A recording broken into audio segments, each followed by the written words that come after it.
Good evening. Welcome to the Pink Couch. Tonight's episode, I've outgrown you.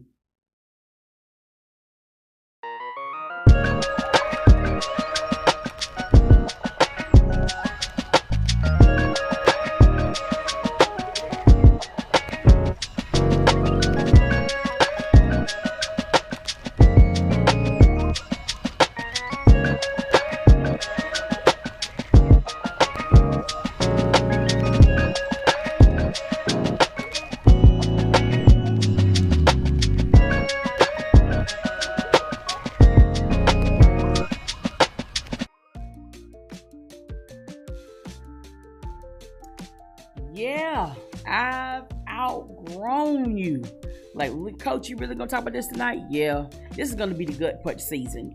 We just gotta deal with some really hard topics and just kind of get ourselves in a place of freedom. So we're gonna talk about I've outgrown you. Now, this can go for friendships, marriages, courtships, partnerships, even ministry. Like sometimes you just outgrow a place, outgrow some things. We're going to deal with that, how that happens.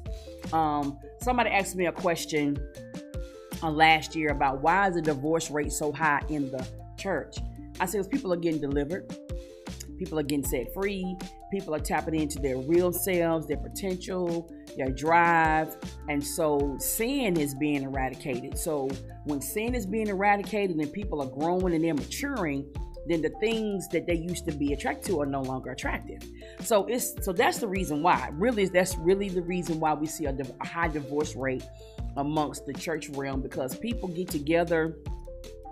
And some people got married. They weren't even saved when they got married. They just weren't. But then they found the Lord and they started growing and this and the third, and just end up growing apart. And some people, they say they were saved. So they got married so they would not be unequally yoked. But then once they started cohabitating and trying to build together and things of that nature, they end up growing apart. So you can outgrow people. Some people that you were friends with when you was in kindergarten, you ain't friends with them now. You know, people that you was chilling with in high school, you're not talking to them now. Some people are, some people are not. But you notice that once you start growing and you start maturing and you start going after things that's different than what the clique did, it causes separation. And sometimes people don't understand that in order to grow, there has to be change. So let's discuss a couple of things of how you can tell you're outgrowing the person that you are around. So first of all, there's going to be emotional and intellectual disconnect. So the first thing in that category is lack of understanding. You feel that your partner doesn't get you anymore, or that you can't effectively communicate your thoughts and feelings. When you don't feel understood in the relationship, it can be very taxing on your mind and your emotions. Because this is somebody you're supposed to be able to trust, somebody that you love, but they just don't get you. Where before there was a connection, you were finishing each other's sentences. You could pretty much tell by the mood what they wanted to eat or what they wanted to do. But now they're totally clueless. They're totally disconnected, not paying attention, and just don't even care. That's what it feels like. So when there's a lack of understanding, you can pretty much say that you are starting to outgrow that individual. Next one is diverging values. Your core beliefs, your morals, how you see the world no longer aligns, which leads to misunderstanding and feeling like being on different pages. Because, for me, I am a community driven. I love people. I'm very outgoing. So my passion is people. And so I give my time to community, to church, to family, and to the marketplace. And so it's like, that's who I am. So if you don't understand that about me, and in the beginning, you was like, okay, yeah, we good. I understand. I'm the same way. I've been in situations before where we had the same value, so I thought. But then when it came down to showing mercy, and then no, I just cut them off. No, you can't do that. No, you can't do this. When your values no longer align, that's a clear sign you're outgrowing an individual. You gotta, when you are compassionate and when you are community driven, you can't really, it's hard to be around somebody who's selfish and self-centered and just stingy. the two don't mix. There's got to be something. You can't be exactly alike, but it should be something that connects you to your partner, to your friend, or to whatever. So when your values are no longer aligning and the feelings is off, that's another sign that you're outgrowing that relationship. This one is going to be kind of funny, but it's just true. Boredom and apathy. You feel bored, unfulfilled. Spending time together is like non-existent. You don't now that the shared activities that you used to love now are tedious. What happened? What happened to the laughter? What happened to let's do this, let's do that? When you're bored and you feeling apathetic, you are outgrowing that individual. And that's what comes with maturity, because like I said last week, when you connected by low self-esteem and you start to learn your value and your self-esteem shifts and it changes, well, the person that liked that part of you will no longer be attracted to you anymore. And they'll be trying to pull you back to that old place. And so now you're bored, like, okay, you're not doing it for me anymore. I'm not stimulating conversation. Sex is boring now. You're like, I dread them even touching me. You're like, oh, like, even if they touch your leg, you're like, oh, something is wrong. There's a disconnect there where if they held your hand, it turned you on. But now if they touch you and you was like, I should have had a V8. You're outgrowing that. Something is wrong. There's a disconnect somewhere. And so boredom is a clear sign, and apathy that you are outgrowing that situation. Stifled growth. You feel your personal growth is held back, criticized, unsupported by your partner, and you feel you're constantly pushing them to be better like a parent. That lets you know you are outgrowing that relationship. When you end up being a parent instead of a partner, that could be extremely frustrating, because in your relationship, in your friendship, I'm a friend, I'm a husband, I'm a wife, I'm a boo, I'm a bae. I'm not a daddy, I'm not a mama. So when your growth, when you're trying to go a certain place and that person is trying to hold you back, they don't understand, well, you're doing too much. You just take all of that. Well, can't you do something else? Or what about this? There's a disconnect somewhere. And so when your growth is being stifled, that's a clear sign you're outgrowing that relationship. And so you have to ask yourself, what do I do with this? But a lot of people are not asking these. We don't ask the right questions. We're so busy defending our point. We're not asking the right questions. Why don't you support my business?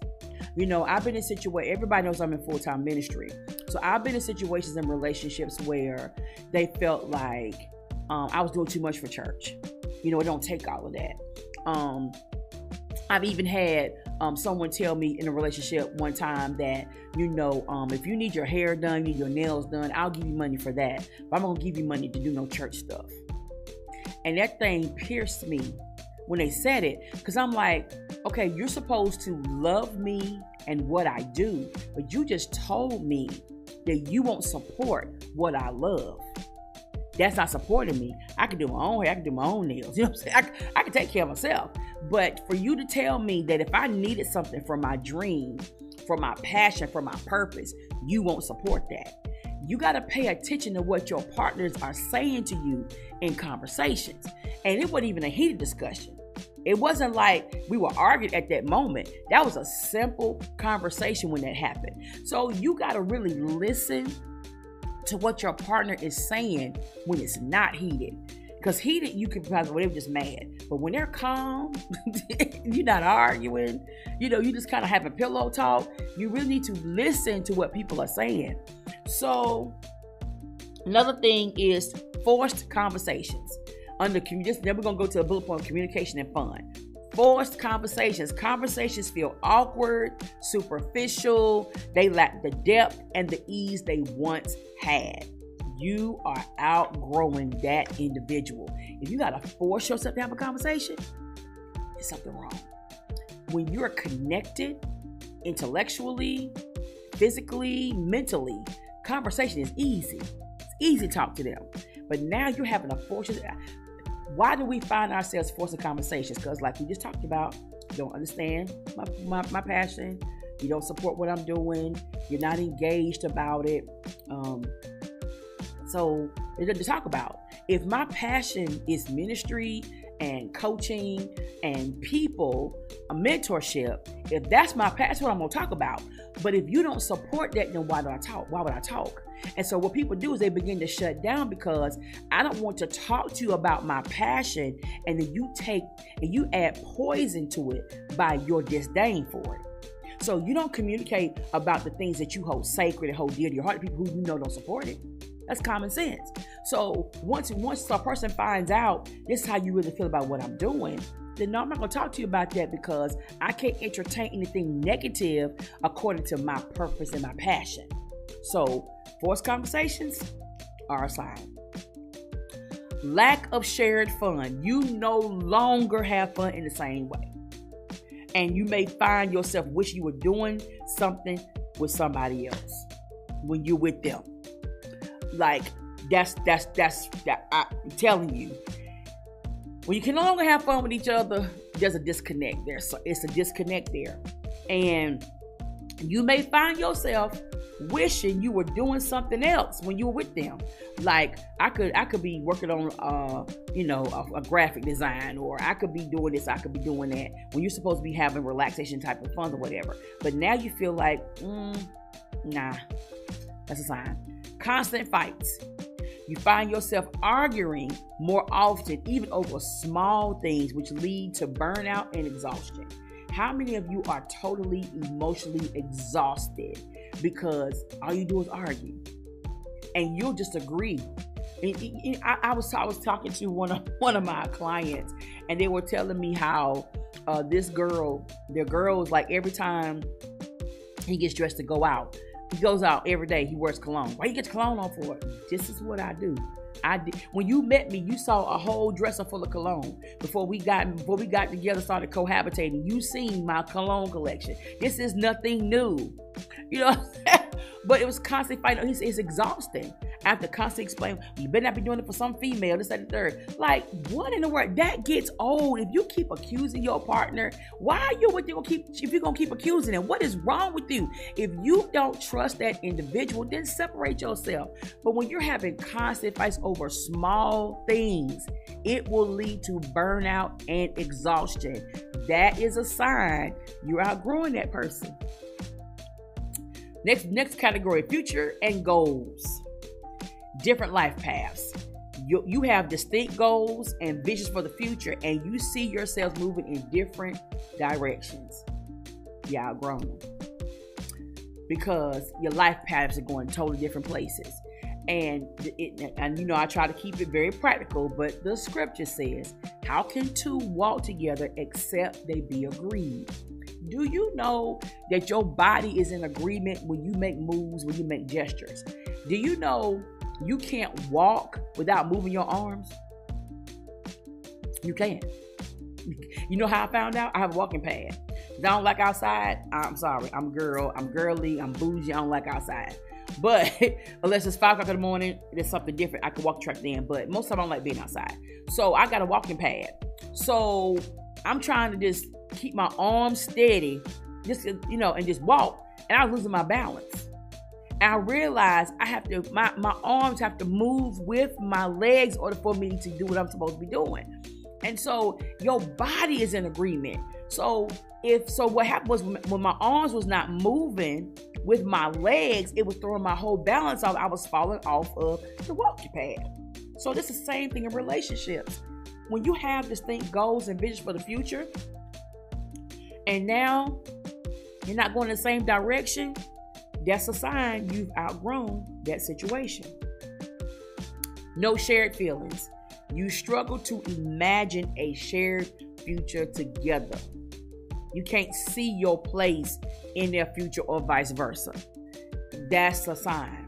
Because when you got I can see myself doing this with them, and we're going to do this, we're going to do that. When that leaves, somebody has outgrown.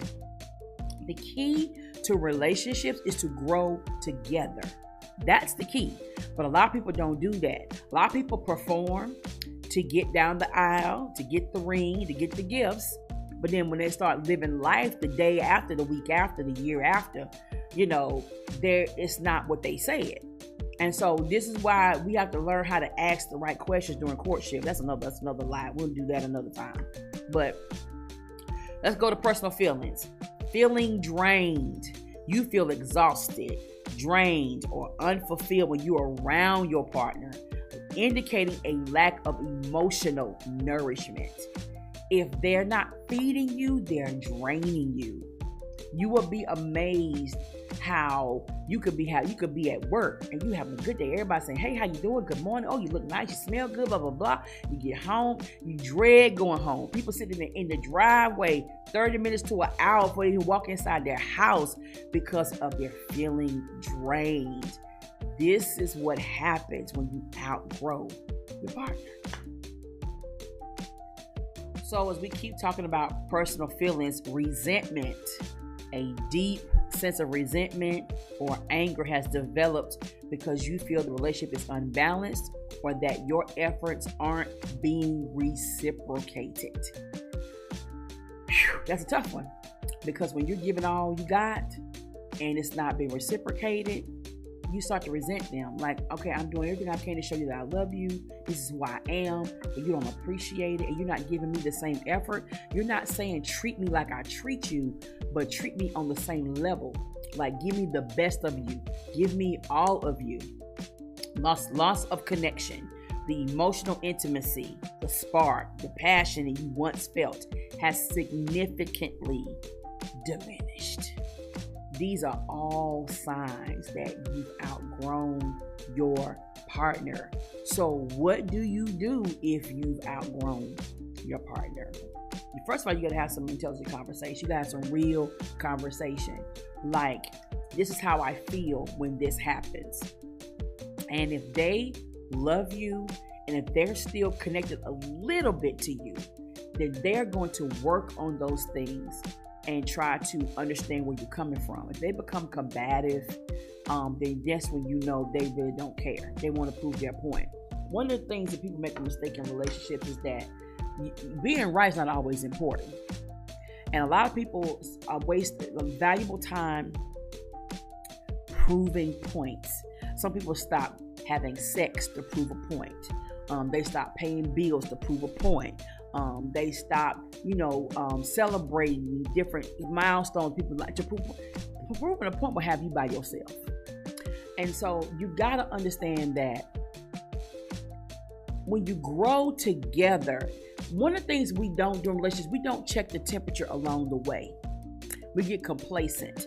We feel like, oh, I'm married to them now. They ain't going nowhere. It's been 5 years. I'm good. Are you sure? Because there are people been married 20 and 30 years getting divorces. I think you hear what I said. Yeah. There are people that's been married 20 years, 30 years, getting divorces because they just tired of the apathy. They're tired of the disrespect, the disregard, not being supported, not being nurtured, not being intimate. People don't want that anymore. And it's funny because some of these people have this old caveman mentality. And what I mean by that is, if I ain't beating you and if I ain't cheating on you, then you ought to just stay with me. No. Because being not supporting my dreams, not showing up when I have major milestones in my life, you might well just cheat. It's the same thing. It just feels just as bad. It's a disconnect because something else has your attention as opposed to your partner. And so you really got to start having hard conversations, checking the temperature throughout the relationship. A lot of times we don't do that. Hey, are we good? Am I giving you everything that you need? Is there anything that I'm doing that you don't like? Because a lot of times we don't say stuff to people because we don't want to offend them. But the whole time it's tearing your nerves up. And the more they do it, the more irritated you become. And all of a sudden you got a big blow up. They're like, what's wrong with you? Why are you going off? Because you suppressed that for 5 years and now you bowling over and they're thinking you overreacting. But the truth is you were not honest the whole 5 years. You didn't let them know, hey, please don't do that. That's a trigger for me. Then talk about the trigger. Talk about where that came from. Because a lot of times we don't tell our partners all the truth in courtship. We're so busy trying to impress and obtain that we don't have conversation. And so if they do something that looks like your past instead of saying, hey, can you tell me why you did that? And then tell them why it made you feel that way. But a lot of times we don't do that. We just let it go people on the rug, and then one day we lose it. We just go off. Sometimes you might have to go through therapy. And also, I meant to mention this earlier, sometimes therapy will cause you to outgrow your partner. When you start dealing with your unresolved issues and your childhood issues, things of that nature, and you start bringing stuff to the forefront, you start working on yourself, you'll realize this is really not what I'm really attracted to, because I'm in a different headspace. That's why I keep telling people your self-esteem is a game changer, because depending on where you are mentally, it's going to determine how you respond to your spouse or your friend or whatever. So therapy could sometimes cause people to outgrow in relationships or whatever. And so this is why you need to communicate what your processes are when you're going through therapy, if your partner's not going through therapy with you, because that can be a game changer as well. So this is the thing. When you come to friendships, when you start growing, maturing, doing different things, sometimes people don't like that you're growing. And so they'll say, well, you acting really funny. You know, you're not hanging out like you used to. You're not doing this, you're not doing that. Well, it's because you're on a different path. You're past going on shopping sprees and not paying your bills. You're past going out to eat or, talking to dudes to get a free meal. You're past all that. You're doing something different now. And so when you begin to outgrow people, they'll make you feel bad about that. But let me tell you something. There's no reason to penalize yourself for maturity and for going after your goals, your dreams, and ambitions. There's nothing wrong with that. Just admit I've outgrown it. Let's talk about it from a church perspective. We don't allow people in church to graduate. We have this, what I call the Baptist mentality. You get baptized here, you get buried here. But we got to understand that it takes all types. There's 5 different dimensions of leadership that God instituted for the church, right? So if there's 5 different levels, then that means there's different things that you need from all those gifts to edify the entire self. And so some of you are stuck in a ministry out of misguided loyalty, but you're not being fed. You've gained everything you can from that place. It's time to move on to somewhere else to get more knowledge, get more whatever. But a lot of people don't look at it that way. And that's why you need a diversity. That's why you utilize all the gifts that you have, so that what one doesn't have, the other one will, and it's a well-rounded ministry. One thing that I really dislike about some of these people who have a church is that they're gift hoarders. They want to brag about, oh, I got these underneath me, doctor. But what are they doing? It's really crazy to have 20,000 preachers in your sanctuary on a Sunday morning. That's crazy. That could be 20,000 different outreach levels. You follow what I'm saying? So sometimes you outgrow a ministry. And sometimes when you are tapping into who you are, you need somebody to help you with the prophetics. You have somebody help you with the apostolic, help you with teaching, but you've outgrown that place. And we don't want to say that's what it is, but it's just the truth about it. And so this is why I make sure for myself, I surround myself with people who have different levels of expertise, different levels of teaching, so that everybody can get what they need. It ain't all got to come from one person. If that was the case, Jesus wouldn't have made disciples. So I hit every type of area that you can outgrow in, because it's just a fact. You can outgrow in your family. You know what I'm saying? You might have been born to a family, but when you decide, poverty is not my mentality. I don't want to sit around and talk about people all the time. I don't want to, borrow money. I want to be a lender.